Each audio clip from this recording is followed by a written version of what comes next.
এবার থেকে কিচেনের কাউন্টার টপ হবে না আর নোংরা, আর রুটি করার জন্য লাগবে না কোনো চাকি। নিয়ে আসবো এমন একটা ভাইরাল প্রোডাক্ট যার মাধ্যমে দুটো কাজ হবে একসাথে। তো তার জন্য দেখতে হবে পুরো ভিডিওটা। তো চলো ভিডিওটা শুরু করি। তো আমিও নিয়ে চলে এসেছি এই ভাইরাল প্রোডাক্টটা। এটাই আজকে আমি আনবক্স করব আর তোমাদেরকে দেখাবো যে দুটো কাজ একসাথে করা সম্ভব কিনা। তো প্রথমে এটা কেটে নিই, তারপর তোমাদেরকে দেখাই এর ভেতরে কি আছে। এই যে, তো এই সেই ভাইরাল প্রোডাক্টটা। তো এটা পুরো খুলি আর তোমাদেরকে দেখাই। এই দেখো, এই যে বেরিয়ে গেল। এটা এতটাই বড় যে এর ওপর রেখে যদি আমরা রুটি বেলি তাহলে আটার গুঁড়োগুলো কিন্তু বাইরে পড়বে না, সবটাই এর ভেতরে থাকবে। এতে আমাদের কিচেনের কাউন্টার টপটা একদম পরিষ্কার থাকবে। তারপর একটা জিনিস দেখো, এখানে 6 ইঞ্চি 7 ইঞ্চি 8 ইঞ্চি তোমরা যেমন চাও সেরকম মাপের বড় রুটি করতে পারবে। এটা খুবই একটা ভালো জিনিস। তারপর আর একটা জিনিস দেখো, এর ওপর রেখে যদি আমরা রুটি করি এটা কোনো রকম ভাবে কিন্তু স্লিপ কাটবে না। এটা পুরোপুরি একদম তোমাদের কাউন্টার টপের ওপর সেট হয়ে যাবে, একদম কিন্তু এটা কোনোভাবেই নড়বে না। তারপরেও তোমরা এর মধ্যে ওয়ার্ক এডুকেশনের কাজ করতে পারবে। এদিকে দেখো ইঞ্চেস দেওয়া রয়েছে আর এদিকে দেওয়া রয়েছে সেন্টিমিটার। তোমরা যেমন খুশি তেমন কাজ করতে পারবে।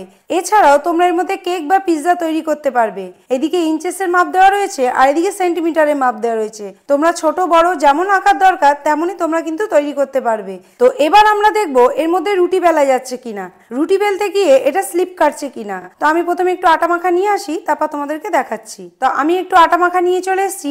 এবার কটা লেচি করে নেব। তো যা আটা মাখা ছিল তাতে 5টা লেচি হয়েছে। তো এটাকে আমি সাইড করে দিই। আর এই যে প্রোডাক্টটা রয়েছে এটাকে আমি একটু ভালো করে মুছে নিই।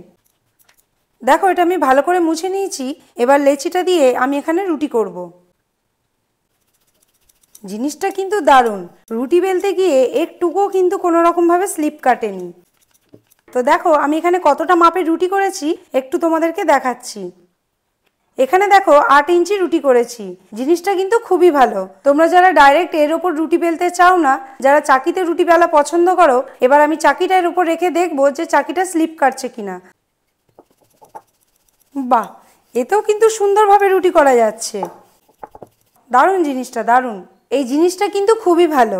এটা ওয়াশেবল আর এর মেটেরিয়ালটা হচ্ছে সিলিকনের। এটা সিলিকন হওয়ার জন্য এই মেটেরিয়ালটা যেখানেই পাতবে সেই জায়গাতেই এটা সুন্দরভাবে আটকে যাবে, কোনো রকম ভাবে স্লিপ কাটবে না। তো দারুণ এই প্রোডাক্টটা। বন্ধুরা কেমন লাগলো আজকের এই প্রোডাক্টটা সেটা আমাকে কমেন্ট করে জানিও। যদি তোমরা কেউ এটা পারচেস করতে চাও তাহলে ভিডিওর ফার্স্ট কমেন্টে লিংক দিয়ে দেওয়া হবে, সেখানে গিয়ে তোমরা এটা পারচেস করতে পারো। ভিডিওটা ভালো লাগলে অবশ্যই লাইক শেয়ার করে দিও। আর এই ধরনের মজার মজার নিত্য নতুন ভিডিও দেখতে হলে আমাদের পেজটাকে ফলো করে রেখো। ভিডিওটা যদি তোমরা ইউটিউবে দেখে থাকো তাহলে চ্যানেলটাকে সাবস্ক্রাইব করে দিও। দেখা হবে নেক্সট ভিডিওতে। টাটা।